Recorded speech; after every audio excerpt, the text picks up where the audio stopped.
The double standard about aging shows up most brutally in the conventions of sexual feeling, which presuppose a disparity between men and women that operates permanently to women's disadvantage.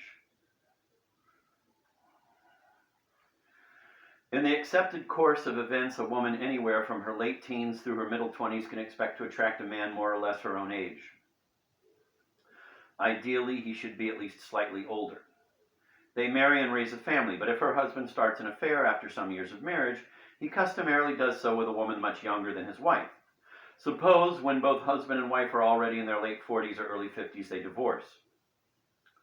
The husband has an excellent chance of getting married again, probably to a younger woman.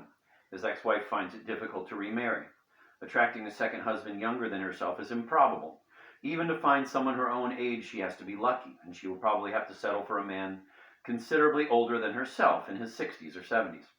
Women become sexually ineligible much earlier than men do. A man, even an ugly man, can remain eligible well into old age. He is an acceptable mate for a young, attractive woman. Women, even good-looking women, become ineligible, except as partners of very old men, at a much younger age. Thus, for most women, aging means a humiliating process of gradual sexual disqualification. Since women are considered maximally eligible in early youth, after which their sexual value drops steadily, even young women feel themselves in a desperate race against the calendar. They are old as soon as they are no longer very young. In late adolescence, some girls are already worrying about getting married. Boys and young men have little reason to anticipate trouble because of aging. What makes men desirable to women is by no means tied to youth. On the contrary, getting older tends, for several decades, to operate in men's favor, since their value as lovers and husbands is set more by what they do than how they look. Many men have more success romantically at 40 than they did at 20 or 25. Fame, money, and above all, power are sexually enhancing. A woman who has won power in a competitive profession or business career is considered less, rather than more, desirable. Most men confess themselves intimidated or turned off sexually by such a woman, obviously because she is harder to treat as just a sexual object. As they age, men start feeling anxious about actual sexual performance, worrying about a loss of sexual vigor or even impotence. But their sexual eligibility is not abridged simply by getting older. Men stay sexually possible as long as they can make love. Women are at a disadvantage because their sexual candidacy depends on meeting certain much stricter conditions related to looks and age. Since women are imagined to have much more limited sexual lives than men do, a woman who has never married is pitied. She was not found acceptable, and it is assumed that her life continues to confirm her unacceptability. Her presumed lack of sexual opportunity is embarrassing. A man who remains a bachelor is judged much less crudely. It is assumed that he, at any age, still has a sexual life, or the chance of one. For men, there is no destiny equivalent to the humiliating condition of being an old maid, a spinster. Mr., a cover from infancy to senility, precisely exempts men from the stigma that attaches to any woman, no longer young, who is still Miss. That women are divided into Miss and Mrs., which calls unrelenting attention to the situation of each woman with respect to marriage, reflects the belief that being single or married is much more decisive for a woman than it is for a man.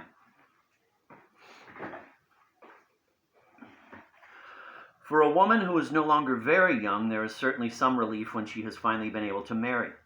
Marriage soothes the sharpest pain she feels about the passing years, but her anxiety never subsides completely, for she knows that should she re-enter the sexual market at a later date because of divorce or the death of her husband or the need for erotic adventure, she must do so under a handicap far greater than any man of her age, whatever her age may be. And regardless of how good-looking she is, her achievements, if she has a career, are no asset. The calendar is the final arbiter.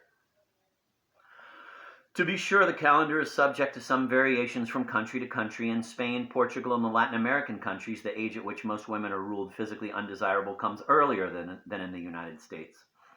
In France, it is somewhat later. French conventions of sexual feeling make a quasi-official place for the woman between 35 and 45. Her role is to initiate an inexperienced or timid young man, after which she is, of course, replaced by a young girl. Colette's novella Chérie is the best-known account in fiction of such a love affair. Biographies of Balzac relate a well-documented example from real life. This sexual myth does make turning 40 somewhat easier for French women, but there is no difference in any of these countries in the basic attitudes that disqualify women sexually much earlier than men. Aging also varies according to social class. Poor people look old much earlier in their lives than do rich people, but anxiety about aging is certainly more common and more acute among middle class and rich women than among working class women. Economically disadvantaged women in the society are more fatalistic about aging. They can't afford to fight the cosmetic battle as long or as tenaciously.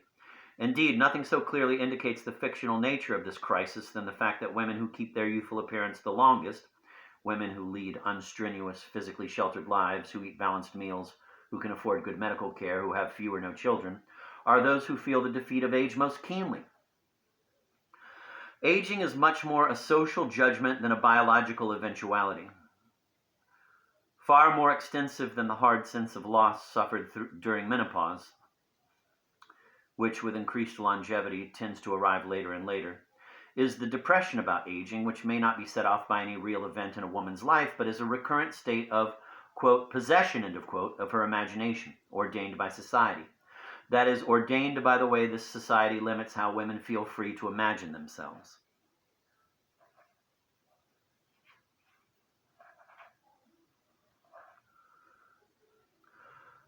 There is a model account of the aging crisis in Richard Strauss's sentimental, ironic opera Der Rosenkavalier, whose heroine is a wealthy and glamorous married woman who decides to renounce romance. After a night with her adoring young lover, the Marschallin has a sudden, unexpected confrontation with herself. It is toward the end of Act 1. Octavian has just left. Alone in her bedroom, she sits at her dressing table, as she does every morning. It is the daily ritual of self-appraisal practiced by every woman. She looks at herself and, appalled, begins to weep. Her youth is over.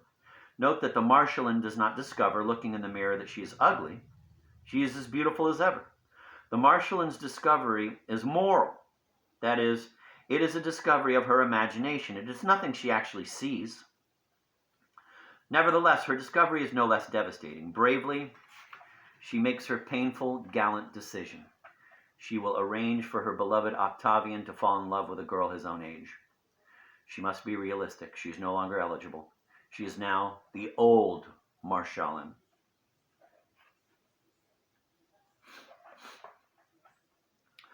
Strauss wrote the opera in 1910. Contemporary opera goers are rather shocked when they discover that the libretto indicates that the Marschallin is all of 34 years old. Today, the role is generally sung by a soprano well into her 40s or in her 50s.